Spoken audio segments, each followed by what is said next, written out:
Alright, I'm out here today testing my CAS 223 loads H4198. These are at 17.5 grains, shooting at approximately 280 yards. As you can see the spinners right there in the middle of the screen. Sighted in at about 110.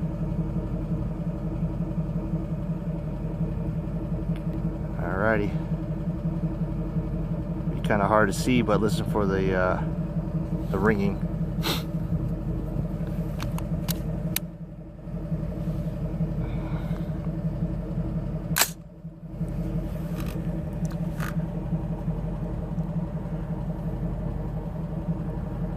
Alright, a second here.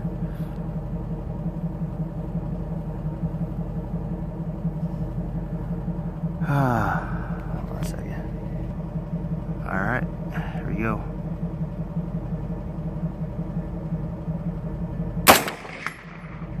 Hit. That was a miss. Hit. Right over it. Hit.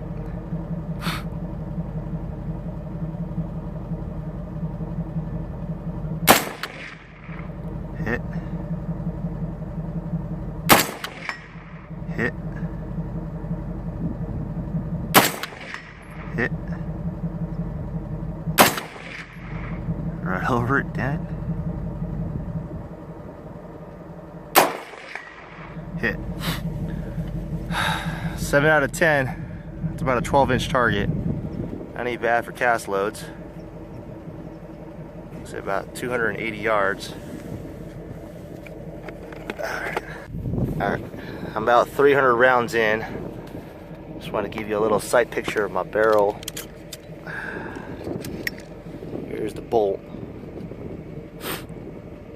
Yep, not really the best stuff, but not bad either. I've seen worse, especially with CFE 223. But I have no leading, can't complain. There's a muzzle, just foul, and no leading at all. Go ahead and try some more of these 17.5 IMR, Hodgdon 4198, shooting at about 280 yards. Got that from my laser rangefinder. And we need to put this back together and get back to you. Alright, so again, let me get a good sight picture. So not too fuzzy, but again, I'm shooting kind of right in the middle of the screen. 10-inch steel target. It has some holes in it, so sometimes I can't tell if it's a miss or hit. But let's hear for the ringing.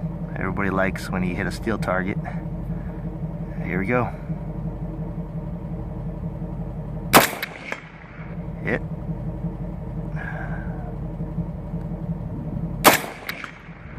Hit. Just under it. Oh, well, I think that was a hit. Just went through one of the holes there. Like someone shot this with a 30-06. Let me go for the 10-inch target. It's got less holes.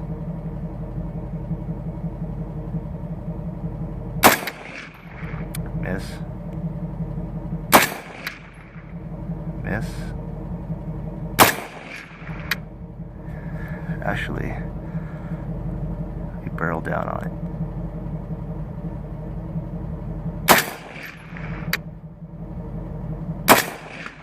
Hit. There you go. A little update. Just came back from the range. Shot about 420 rounds of CAS 223. 55 grain powder coated Lee bullets. Basically this is what my bolt's looking like after 430 rounds, or 420 rounds, excuse me. Actually, I shot about a total of 460, but my 30 rounds of those were actually my duty loads, Nosler 55 grain Varmageddons. Hodgdon 4198. I mean, it ain't bad. I mean, I've seen worse. I get a lot of fouling actually with other powders like CFE 223. This is supposedly a nickel boron group, but it still looks pretty dirty. Anyways, just wanted to give an update. It's, I mean, awesome. Powder coated bullets, no leading. I mean, that's awesome. You can't beat that with the cost efficiency of it, and you know, not to mention just plain out fun. You know, that you just get to build your own rounds. Because it is a 20-inch AR, and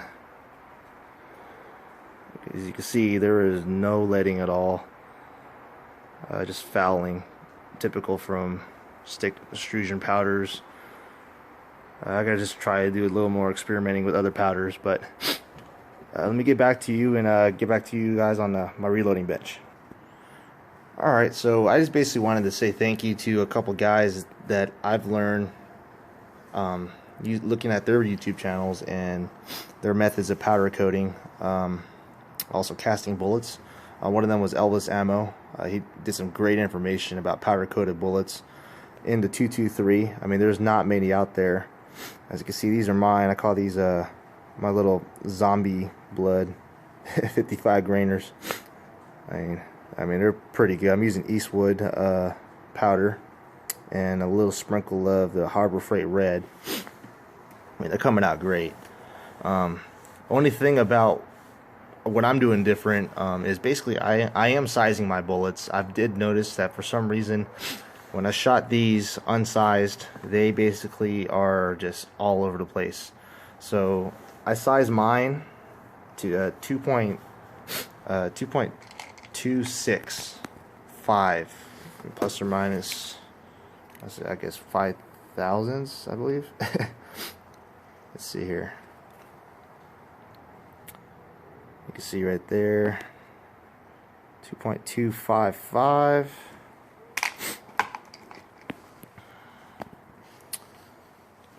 Give me a second here.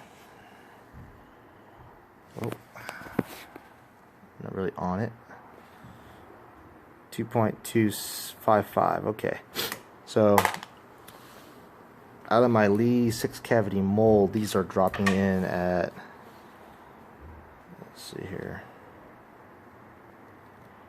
Excuse my camera work. I need to get a camera mount.